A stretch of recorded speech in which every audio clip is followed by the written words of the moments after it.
Chat GPT आजकल बहुत बात हो रही है इसके बारे में और बहुत लोग ये भी सोच रहे हैं कि इसकी वजह से क्या होगा, ये अच्छी बात है या बुरी बात है। लेकिन आज की वीडियो में हम जो बात करने वाले हैं वो है चैट जीपीटी वर्सेस ह्यूमन, मतलब चैट जीपीटी जो कि आर्टिफिशियल इंटेलिजेंस है वर्सेस ह्यूमन इंटेलिजेंस। इसमें से कौन बेटर है, या फिर कभी भी आर्टिफिशियल इंटेलिजेंस ह्यूमन इंटेलिजेंस को ओवरपावर कर सकती है या नहीं कर सकती, उसके बारे में आज बात करने वाले हैं। ठीक है, तो वीडियो को शुरू करने से पहले थोड़ा अगर मैं बात करूं कि चैट जीपीटी है क्या, ताकि आपको अच्छे समझ में आए जो भी हम बात करने वाले हैं वो।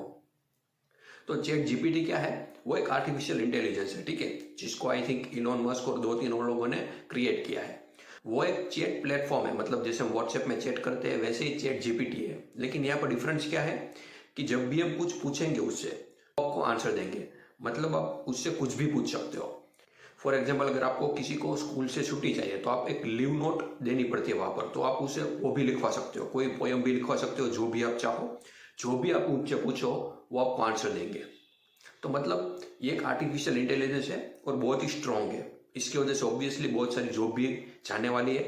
तो ये है चैट जीपीटी, ठीक है, ये मैंने आपको शॉर्ट में बताया। और भी अगर आप जानना चाहते हो तो बहुत सारे वीडियो ऑलरेडी अवेलेबल है चैट जीपीटी के ऊपर, आप वो भी देख सकते हो। पर हम जो यहाँ पर मेन बात करने वाले हैं वो है artificial intelligence versus human intelligence. और जो मैंने आपको कहा चैट जीपीटी के बारे में कि जो भी सामने से आंसर करता है वो किस बेस पे करता है, ऑब्वियसली उसके पास इंफॉर्मेशन है, और जितनी भी इंफॉर्मेशन है आपके सब उसमें डली हुई है।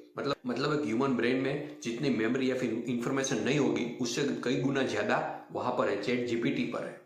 इसलिए आप उससे जो भी पूछते हो उसका आंसर आपको मिल जाता है, क्योंकि वहां पर इंफॉर्मेशन है। इंफॉर्मेशन के बगैर वो काम नहीं करेगा। तो आर्टिफिशियल इंटेलिजेंस को ऑपरेट करने के लिए वहां पर जरूरी होती है इंफॉर्मेशन, मेमोरी। उसके बिना वो काम नहीं कर सकती है। और एग्जैक्टली यही प्रोसेस इंसानों में भी होता है। मतलब हम कुछ भी सोचते हैं, क्या हम मेमोरी के बिना सोच पाएंगे? मतलब किसी भी चीज के बारे में अगर हमें सोचना है या फिर उसको ऑपरेट करना है तो उससे रिलेटेड हमारे अंदर इंफॉर्मेशन होनी चाहिए मेमोरी में। उससे रिलेटेड कुछ ना कुछ ऐसा होना चाहिए जिससे कि हम ऑपरेट कर सकते हैं। अगर वो चीज है ही नहीं तो हम उसके बारे में कुछ भी नहीं सोच सकते। फॉर एग्जाम्पल, मैं अगर आपसे पूछूं कि ये मैंने कौन से कलर की टी शर्ट पहनी है, तो आप कहोगे ब्लैक। अब ये ब्लैक वर्ड कहाँ से आया? आपकी मेमोरी से। अगर आपको किसी ने सिखाया ही नहीं होता कि ऐसे कलर को ब्लैक बोलते हैं तो आप कभी ये ब्लैक बोल ही नहीं पाते, इसका कलर आप आइडेंटिफाई कर ही नहीं सकते। तो मेमोरी के बिना आप कुछ भी कर नहीं सकते।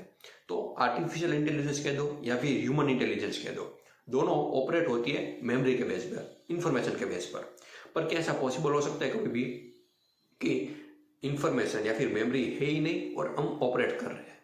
तो उसको कह सकते हो कि इंटेलिजेंस तो है लेकिन विदाउट मेमोरी है, विदाउट इंफॉर्मेशन है, तो वो विदाउट इंफॉर्मेशन ऑपरेट कर सकती है। पर जैसा मैंने कहा, आर्टिफिशियल इंटेलिजेंस मेमोरी और इंफॉर्मेशन के बिना ऑपरेट नहीं कर सकती। उससे ऑपरेट करने के लिए वहां पर मेमोरी इंफॉर्मेशन का होना जरूरी है। बट क्या ह्यूमन में, क्या हम कभी भी बिना मेमोरी के, बिना इंफॉर्मेशन के ऑपरेट कर सकते हैं? बिल्कुल कर सकते हैं। इसका मतलब क्या हुआ? मतलब मैं हूं और एक चीज है, ठीक है, कोई भी चीज जिसके बारे में मुझे जानना है, उसको अगर मैं एज इट इज देखूं तो उसको आप कह सकते हो कि वो इंटेलिजेंस है मेमोरी के बिना। मतलब उस चीज से रिलेटेड कोई भी इंफॉर्मेशन मेरे ब्रेन में है ही नहीं और उसको मैं आइडेंटिफाई करूं, उसके बारे में कुछ सोचूं कि वो है क्या एक्चुअल में, तभी हम उसके रियल नेचर तक जा सकते हैं। मतलब क्या हुआ इसका? मतलब सिर्फ वर्ड्स, हम किसी भी चीज को देखते हैं वर्ड्स के थ्रू, एक्चुअल में क्या है वो हम कभी उसको देख ही नहीं पाते।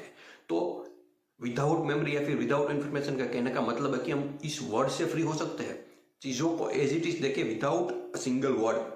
तो तब आप कह सकते हो कि एक इंटेलिजेंस हुई which is free from memory और इंफॉर्मेशन और एनी थॉट। पर क्या ये पॉसिबल हो सकता है? ये पॉसिबल तभी हो सकता है कि जब हम इस सेल्फ या फिर जिस आई से फ्री हो सके। अभी आप कह सकते हो कि जो वहां पर बचा रहेगा उसको आप इंटेलिजेंस कह सकते हो, या फिर उसी को कह सकते हो आप कॉन्शियसनेस। कॉन्शियसनेस कभी भी बॉर्न नहीं होती और डाई नहीं होती, उसको आप किसी में जनरेट नहीं कर सकते। तो वो कॉन्शियसनेस कभी भी एआई में, मतलब आर्टिफिशियल इंटेलिजेंस में कभी भी डेवलप नहीं हो सकती। वो एक लाइफ का फॉर्म है, उसको आप कभी भी डेवलप नहीं कर सकते, वो है। तो उसको आप कह सकते हो कि वो हाईएस्ट फॉर्म ऑफ इंटेलिजेंस है, वो कभी भी डेवलप नहीं हो सकती है। तो चैट जीपीटी आए या फिर फ्यूचर में कुछ भी आ जाए, वो इंटेलिजेंस आपसे कोई नहीं छीन सकता। तो अगर आप उसका यूज करते हो तो ऑब्वियसली आप चैट जीपीटी के बहुत ऊपर हो, या फिर कुछ भी आर्टिफिशियल इंटेलिजेंस आए उससे आप बहुत ही ऊपर हो, वो कभी भी आपको रिप्लेस नहीं कर पाएगी। तो ये बताना था, जैसा मैंने कहा, chat GPT versus human intelligence, इसमें से स्ट्रॉन्ग कौन सा है। एक लेवल पे कहोगे तो ऑब्वियसली चैट जीपीटी बहुत ज़्यादा पावरफुल है इंसानों की कंपेयर में। जब मेमोरी का यूज आता है, इंफॉर्मेशन का यूज आता है, क्योंकि आर्टिफिशियल इंटेलिजेंस में मेमोरी या फिर information any day human memory से बहुत ही ज़्यादा होती है और हमेशा रहेगी, इसलिए वो हमेशा पावरफुल होगी। लेकिन एक दूसरे लेवल पर जैसे मैंने बात की at the level of consciousness, वो कभी भी इंसान को ओवर पावर नहीं कर सकती है। इंसान हमेशा एडवांटेज में रहेगा या फिर इंसान के पास हमेशा ज़्यादा इंटेलिजेंस रहेगी कंपेयर टू आर्टिफिशियल इंटेलिजेंस। तो यही बात करनी थी इस वीडियो में। आई होप कि आपको अच्छा लगा। Thank you so much.